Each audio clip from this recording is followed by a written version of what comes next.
किसान संघर्ष की इस जीत के अवसर पर हम लोग जब जुड़े हैं तो इस समय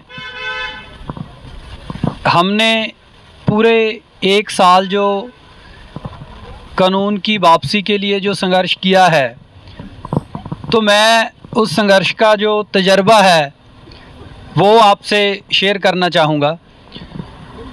नौशारन जी ने बहुत सी बातें की हैं, ख़ासकर ये बात कि इस संघर्ष का भले ही इसकी डिमांड्स में सेंटर में 3 कानून या एमएसपी या कुछ और इश्यूज़ हैं, जैसे बिजली का वो इलेक्ट्रिसिटी अमेंडमेंट एक्ट है, इस तरह की डिमांड्स थी, पर एक्चुअल में इसके स्पेक्ट्रम में बहुत कुछ था। वहाँ पर लेबर कोड की बात भी हुई, वहाँ पर दलित की बात भी हुई, वहाँ पर औरत के हक़ों की बात भी हुई। इस सारी वो बातें उन्होंने रख दी। मैं जो बात कहना चाहता हूँ वो ये है कि इस जीत की, इस संघर्ष की एक सबसे बड़ी बात ये है कि इस देश में लोगों के सामने ये जो सवाल था कि जो इस देश पर न्यू इकोनॉमिक रिफॉर्म्स का जो अटैक लोगों पर हो रहा है, जिसे वो न्यू लिबरल पॉलिसीज़ बोलते हैं, भले ही वो उसे ग्लोबलाइजेशन बोलें, जो भी उसके अलग अलग नाम हैं, उस अटैक को, उसके ख़िलाफ़ रेजिस्टेंस कैसे हो सकती है। तो उसे रेजिस्ट किया जा सकता है, लोग यूनाइट हो सकते हैं, और उसमें कोई जगह ऐसी भी हो सकती है जहां उनके किसी स्टेप को टोटली वापस लेने के लिए भी लोग मजबूर कर सकते हैं। ये बात इस संघर्ष ने लोगों के सामने दिखा दी है। और इसी के साथ सबसे बड़ी अचीवमेंट इसकी एक अचीवमेंट है कि जो खेती के मंडीकरण के सेक्टर में जो लॉज आए थे, जो रिफॉर्म वो करना चाहते हैं, जिसे वो रिफॉर्म बोलते हैं, उनको ब्रेक लगाना, ये एक अचीवमेंट है। पर इससे बड़ी अचीवमेंट ये है कि इस देश में लोग एक तरफ हैं और कारपोरेट प्लस सरकार एक तरफ है। ये लाइन बहुत अच्छी तरह दुनिया को और इस देश के लोगों को दिख गई है।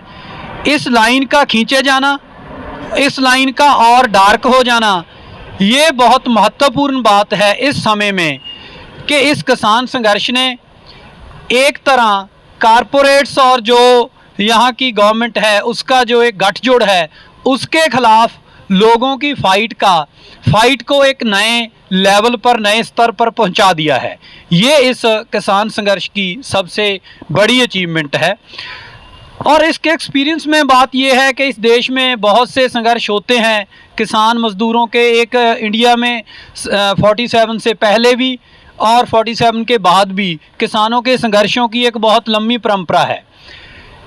इस दौर में जब ऐसा लग रहा था लोगों के कि गवर्नमेंट के स्टेप से स्टेप आ रहे हैं, खास करके कोरोना पीरियड को जैसे यूज़ किया गवर्नमेंट ने, और उसमें जो उनके न्यू इकोनॉमिक रिफॉर्म्स का जो हल्ला था, जितनी तेज़ी से उन्होंने लागू किया और जितने बड़े स्केल पर किया, उसमें उस सिचुएशन में एक ऐसी रेजिस्टेंस ये सामने आई और इसकी विक्ट्री हुई।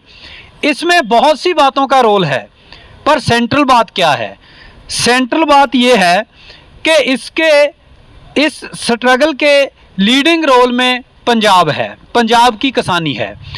और पंजाब की किसानी के सेंटर में होने का मीनिंग क्या है, ये बातें हो रही हैं। देखिए, आप इस समय में बहुत से आर्टिकल छपे हैं अखबारों में, मैगज़ीनों में, बहुत से इंटेलेक्चुअल किसान संघर्ष की, उसकी स्ट्रेंथ की, उसकी लिमिटेशंस की बातें कर रहे हैं।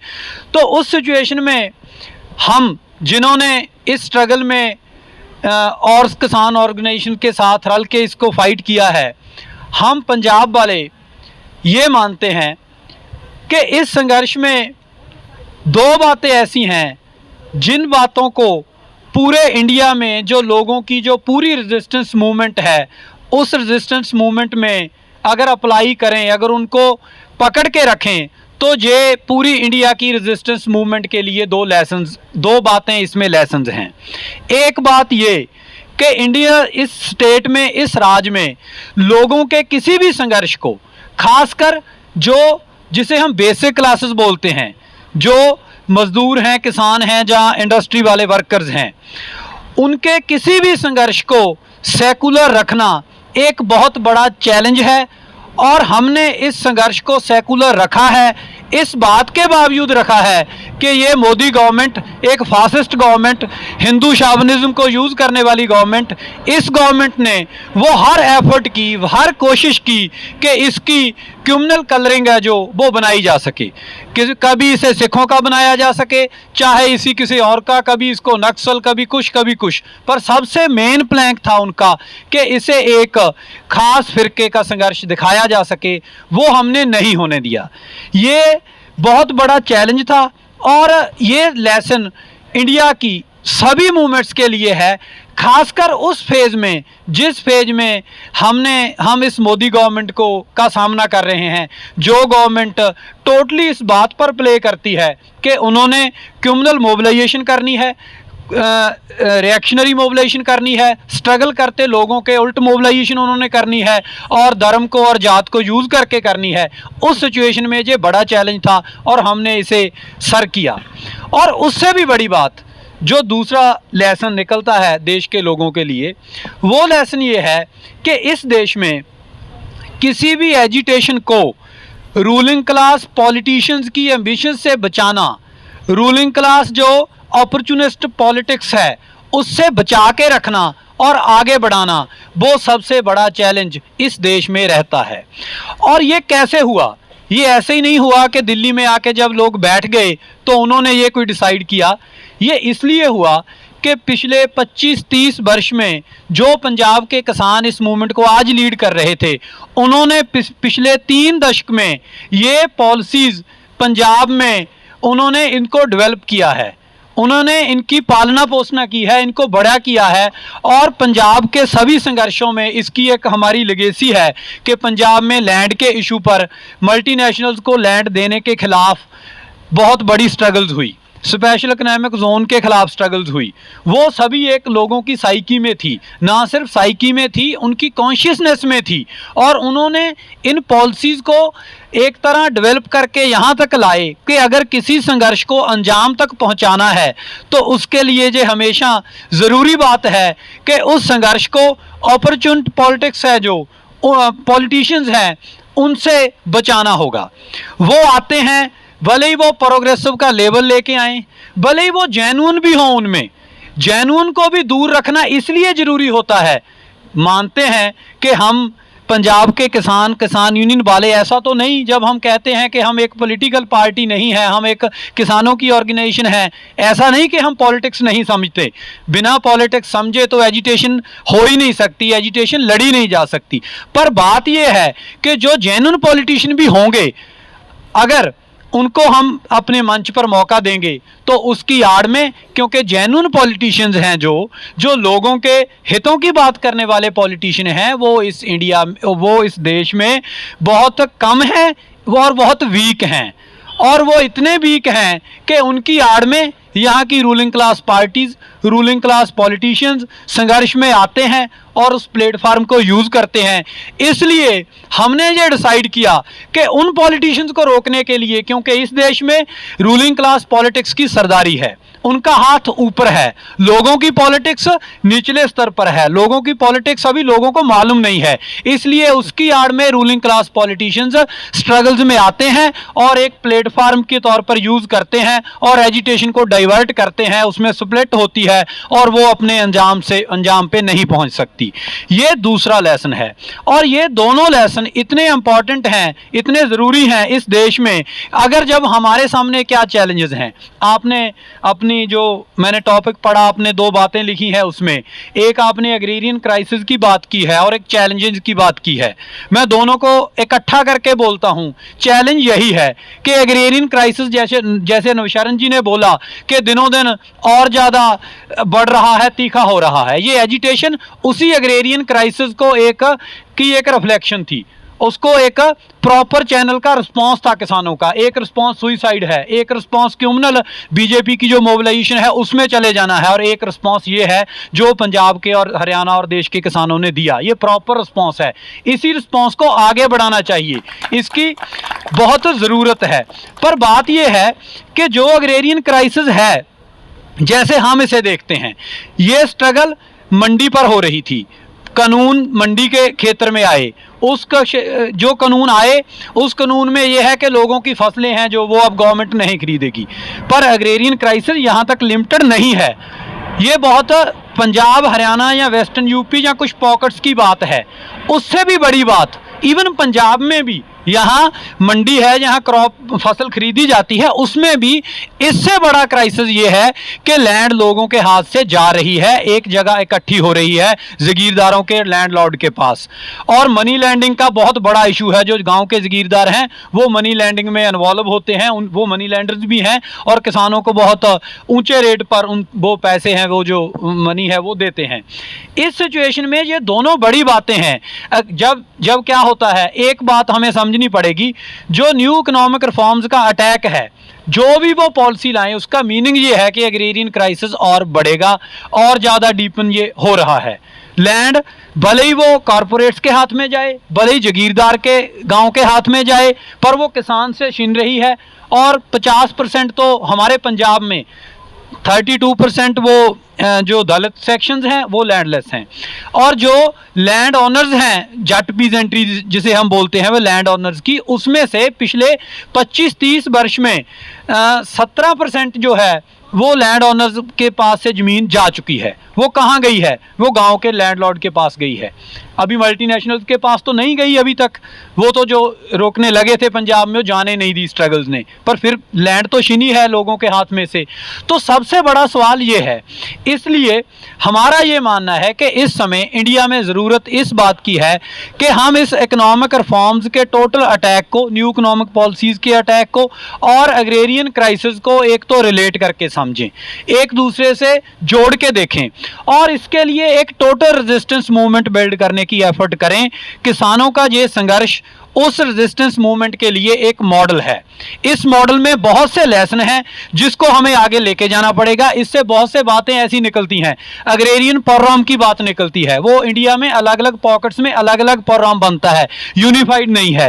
पर एमएसपी की डिमांड, सभी जगह फसल खरीदने की डिमांड, ये सभी की कॉमन बनती है। इसको एक तरह सभी पूरे देश में ये एक डिमांड है, इस तरह की डिमांड्स को लेके आगे बढ़ना पड़ेगा। पर बात ये है उसमें सबसे बड़ी, जो ये एजुटेशन भी लेसन देती है, अब तक देखिए देश में पॉजिटिव और नेगेटिव दोनों तरह के तजर्बे मौजूद हैं। वो क्या हैं? जब ये बात आती है कि इंडिया की मूवमेंट को, रेजिस्टेंस मूवमेंट को यूनाइट किया जाए, कोई ऐसा प्रोग्राम हो, बड़े अग्रेरियन प्रोग्राम हो, किसानों के और मजदूरों की डिमांड्स उसमें शामिल हो, वर्कर्स पीजेंट यूनिटी की बात होती हैं, बहुत बातें होती हैं, होती आ रही हैं पिछले 3-4 दशक से। होता क्या है, अल्टीमेटली वो सारी स्ट्रगल्स पार्लियामेंट में जाके खत्म हो जाती हैं। बात यह है कि उन स्ट्रगल्स को इस पार्लियामेंट में बढ़ने से, उसको घुसने से रोकना होगा।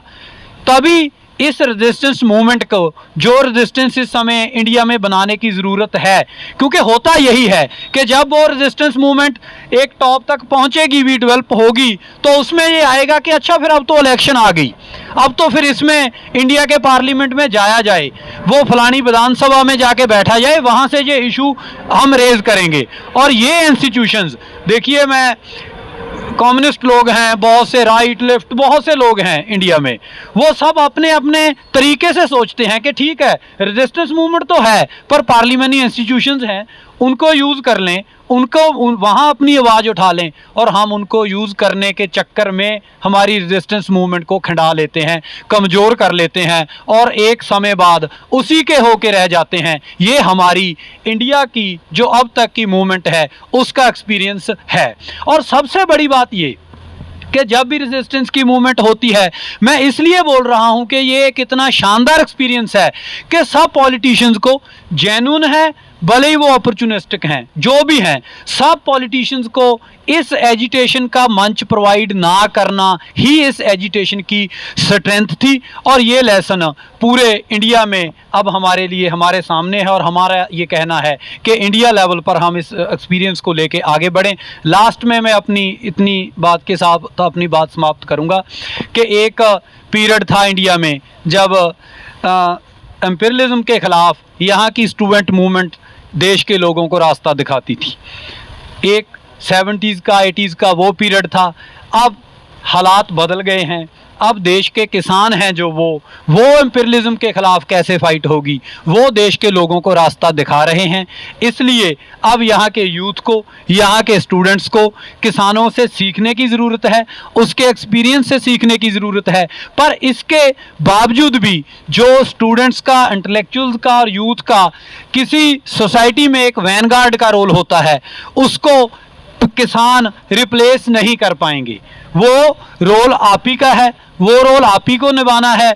उसमें आपने इस मूवमेंट को और इस देश में जो एम्पिरियलिज्म का ऑनस्लॉट है उसके खिलाफ जो फाइट हो रही है उसकी आगे वाली कतार में आना होगा।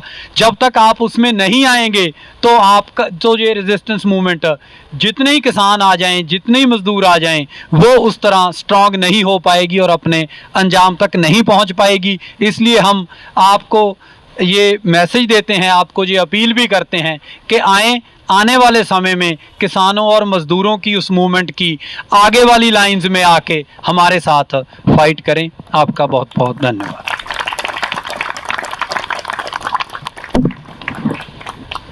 शुक्रिया साथी।